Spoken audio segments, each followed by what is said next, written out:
Ramya S. Kapadia is a Durham-based Bharatanatyam dancer, choreographer, instructor, and a Carnatic vocalist. She received initial training in Bharatanatyam from Srimati Shanta Gopinath of Kalakshetra and later from Srimati Krupa Bhaskaran in Brookfield, Wisconsin. Her vocal training began under her mother Srimati Gayatri Sundaresan, advanced by late Guru V. Vamanan, Mumbai, India. Ramya has toured all over the United States and abroad to present solo and group works. She regularly provides vocal accompaniment to dancers around the world and composes music for their productions. Ramya has dabbled in a bit of indie pop and Indo jazz during her undergraduate years in Mumbai. During that time, she also lent her voice to Indian commercials and movies, Kaho Na Pyar Hai and the Tamil-Telugu bilingual film 180. Ramya has master's degrees in medical physics and neuroscience and pursues the arts full-time now. She runs the Natyarpana School of Dance and Music in Durham, North Carolina, through which she shares the rich traditions of Carnatic music and Bharatanatyam with the youth of the Triangle area. She is also the assistant artistic director of Maryland-based Prakriti Dance. She received the Ella Pratt Emerging Artist Award from the Durham Arts Council in 2010 and the Choreography Fellowship from the North Carolina Dance Alliance in 2016. Currently, she is on the advisory board of the Dance at the Van Dyke series at Greensboro Dance Project. Ramya believes that art can and should tell stories that move audiences to become better and more compassionate human beings. The collaborators in her works are artists, scientists, literary scholars, and philosophers who all share her vision of creating a better world through art. She's grateful to her many mentors for providing her with rich and varied experiences in the arts. Thank you so much for being a part of this year's online Mahotsavam for ICAPS and for sitting with me for this interview. Absolutely. Thank you, Ame. I'm so glad to be a part of this. Thank you. Can you tell us about your artistic journey? So I think my artistic journey began with Carnatic music. My mother is a singer and she was my first teacher. She basically, pulled me one day and she said, sit and repeat. So that's how, music lessons began. How old were you? I would have been 4, I think, 3, 4.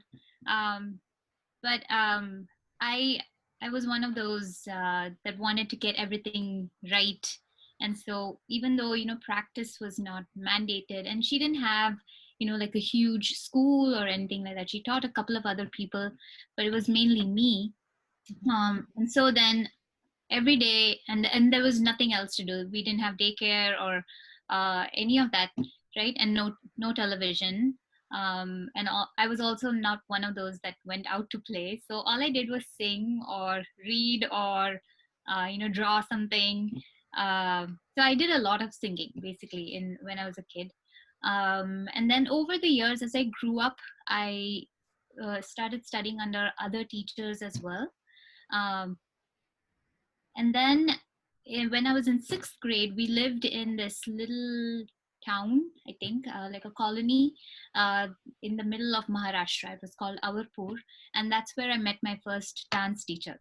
And her husband was working in the same company that my dad was at. And she was an alum of Kalakshetra. So right in the middle of literally nowhere, I find this Kalakshetra teacher, and she was teaching at our school. And so that's how I met her, and then plunged into dance class. And I don't even know, I feel like we had dance class 3 times a week, maybe. And until she said stop. So that was, the days we had dance class, the whole day or the whole evening was just dance class. That was the activity. So that happened.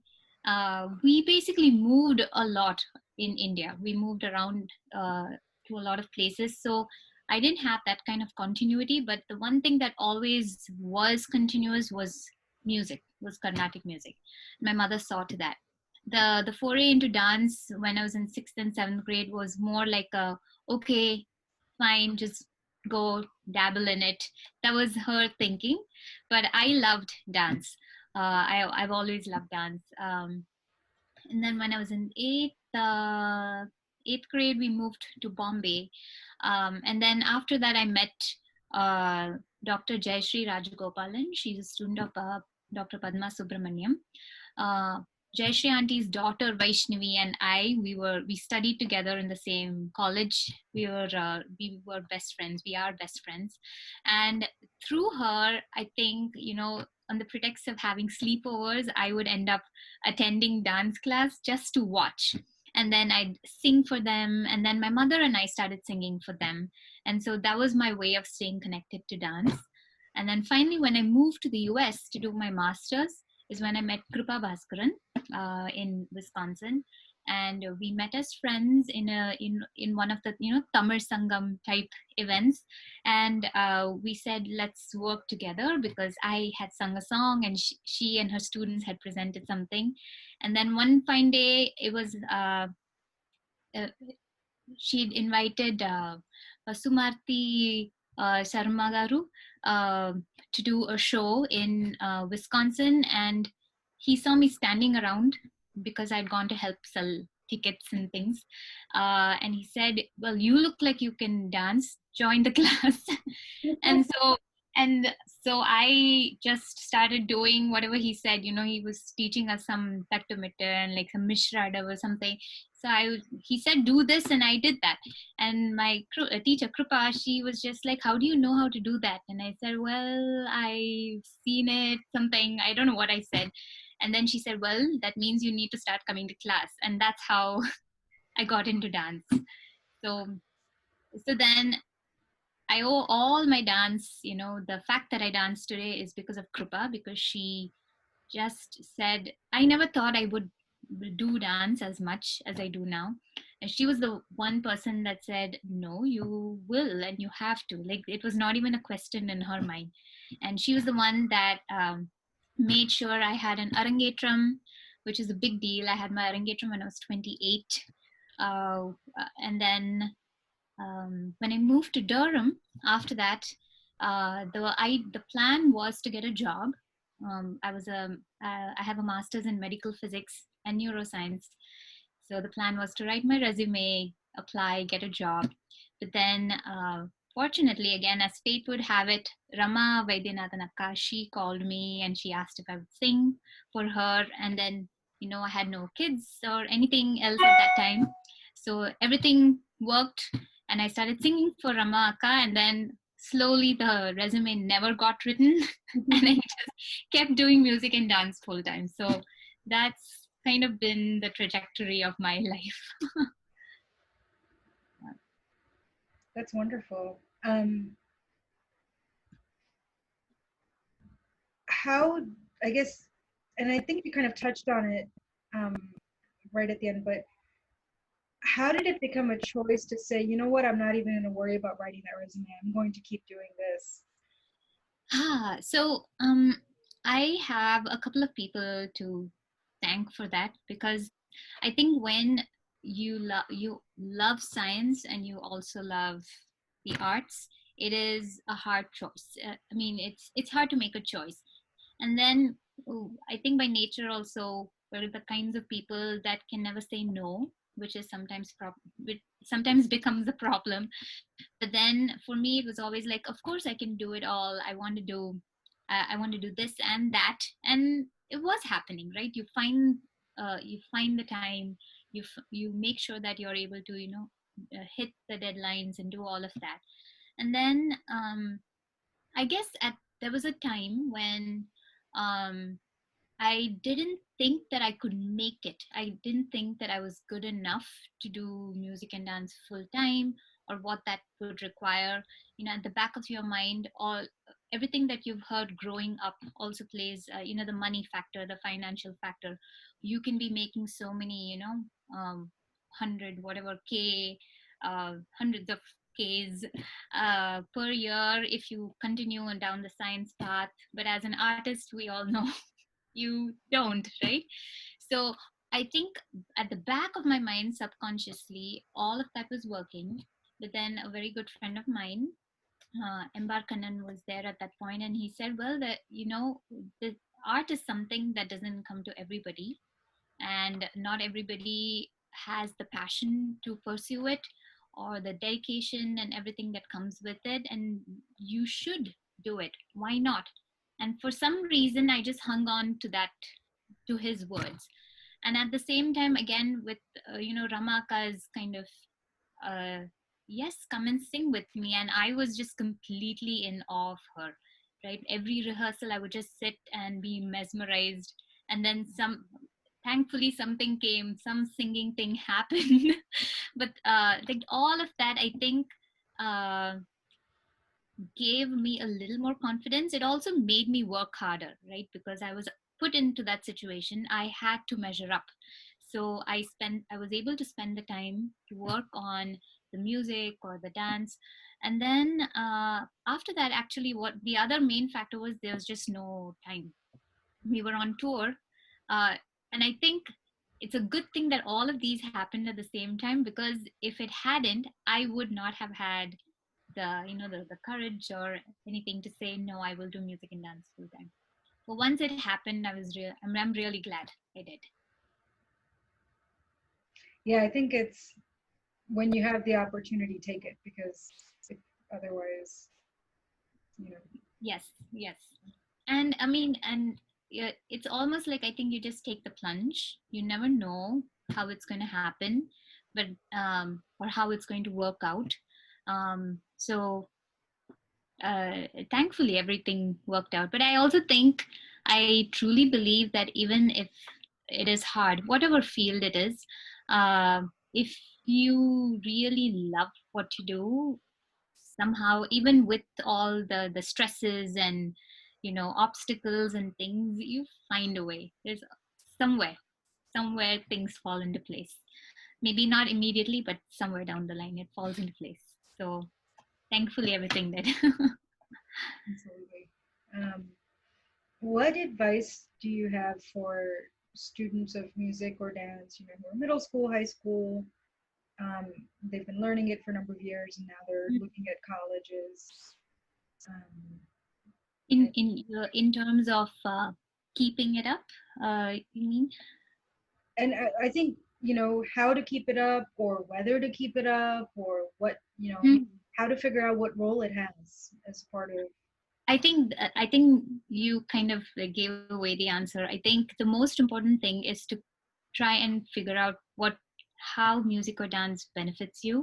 I mean, it's a huge question that I think I'm only figuring out now. Like, I see the benefits of it now, but if you'd asked me as an 18-year-old, or a 17-year-old going off to college, um, I would not be able to actualize it or give you like a tangible answer. I just knew, for me at that point, it was just something I did every day. It was as simple as, like, you eat every day or you brush your teeth every day, so you had to sing every day. It was just that at that point. And i'm I'm really glad that I mean, I won't give myself any credit for that, except for ego, and we'll talk about that later. But I give my mom a lot of credit, because at that time I was just awful. Because I said, I have to study, you don't understand, I have these exams, blah, blah, blah. I cannot sing. Because if I sat to sing, I knew that I would get so involved and so immersed in it that I'd forget all my, electromagnetic induction, all of that would just go out of the door. If I'm start singing an ahiri, that's gone out of the door, right? So, and I'm just like, no, I have an exam tomorrow, I have to do. And she would just say, it's okay, you still have to sing. And she was like rock solid. And I'm glad she did that, because though it was hard, we found a way to do both, right? There was never an or. And so you get over that hump. I think that's the key. You just keep doing it. Maybe, if you are younger and you're able to spend 5 or 6 hours practicing, or whatever it is, your regular routine. I think the important thing is to recognize that life is going to change, and you may not be able to do as much of a certain thing, but just don't stop altogether, because then it's harder to pick it back up. It just takes that much longer. So I think stick with it, even if it's just like, one sarli varsha a day, or a few hours, like a half hour of practice, dance practice, it's okay, but do it, keep at it. And I think now with colleges, there's all these dance teams, and there are ways that people who've studied Bharatanatyam or Carnatic music, they have ways and clubs and means to be able to keep up with it.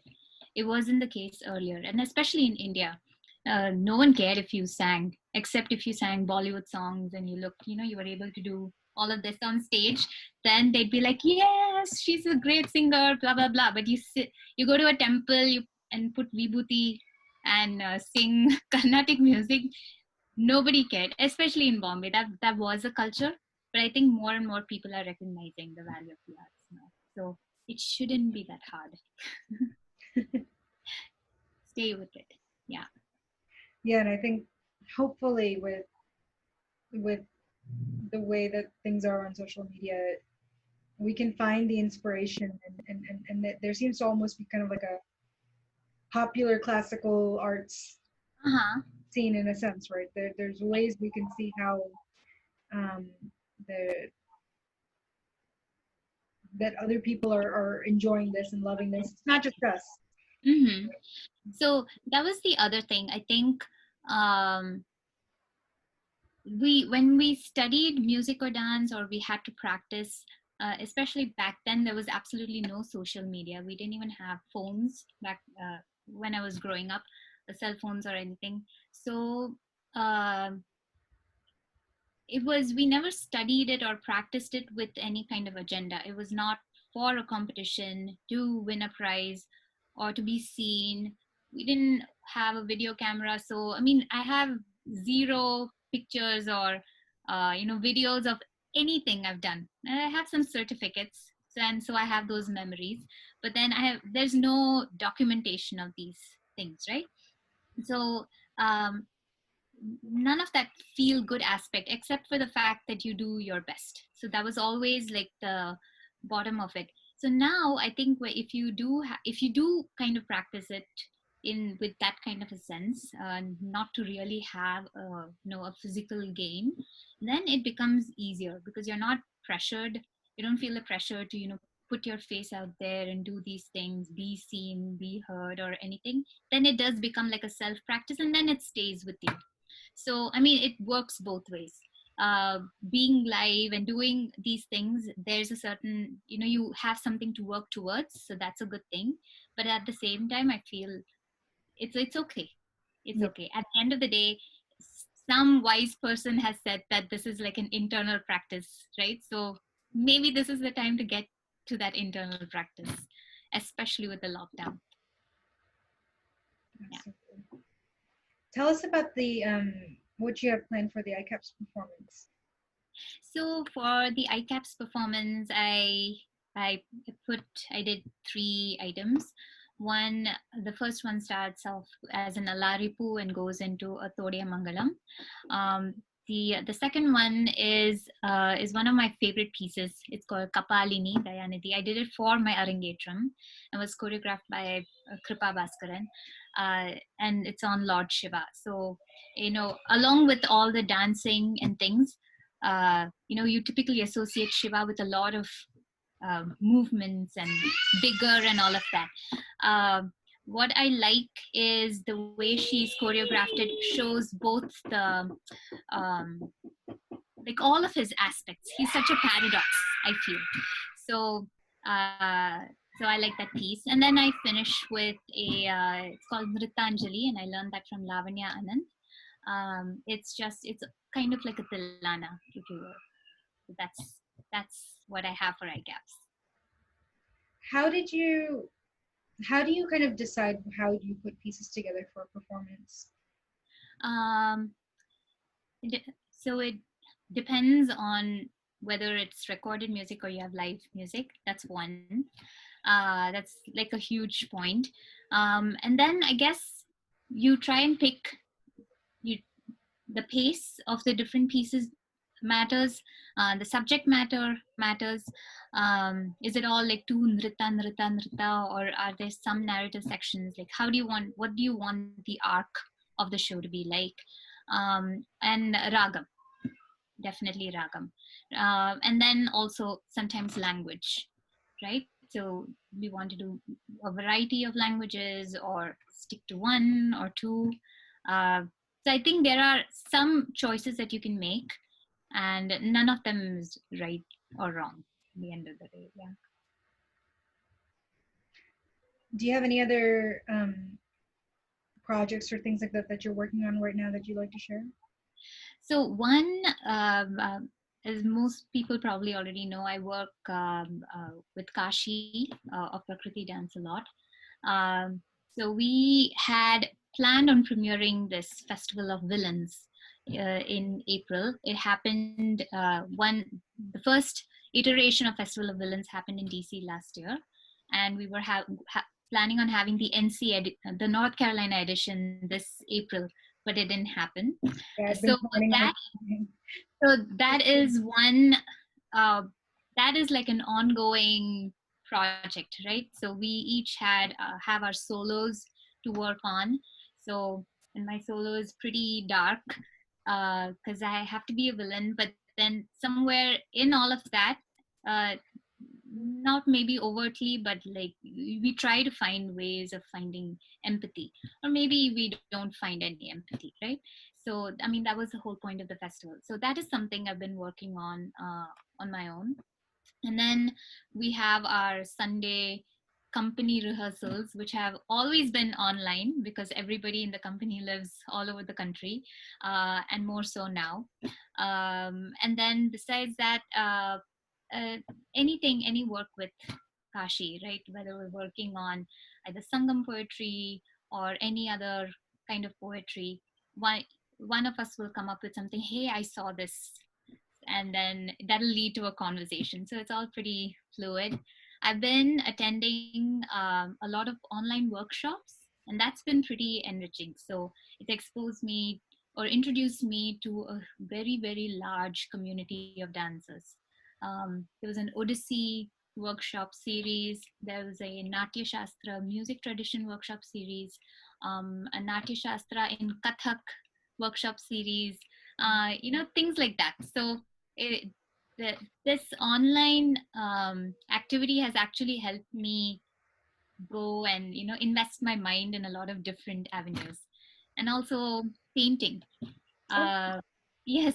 So a friend of mine who's a fantastic artist, she's an IT engineer who lives in Cary, but she is a fantastic folk artist. She and I put in a grant to do a Varli mural in downtown Durham, and that came through. We got the grant, but again we had to stall because of COVID. But finally now we've gotten the go ahead to start the project once again. So that will soon happen at some point. Yeah, so something or the other, and then kids. That's an ongoing project. So Very cool. Absolutely. Um, that's fantastic. Thank you so much for sharing. And yeah. um, the performance will be up on Saturday at 10 a.m. Eastern. And, you know, I hope everybody plans to watch. And I think Yeah. that and this is going to be really good. Thank you so much. Thank you so much, Ramya. Thank you.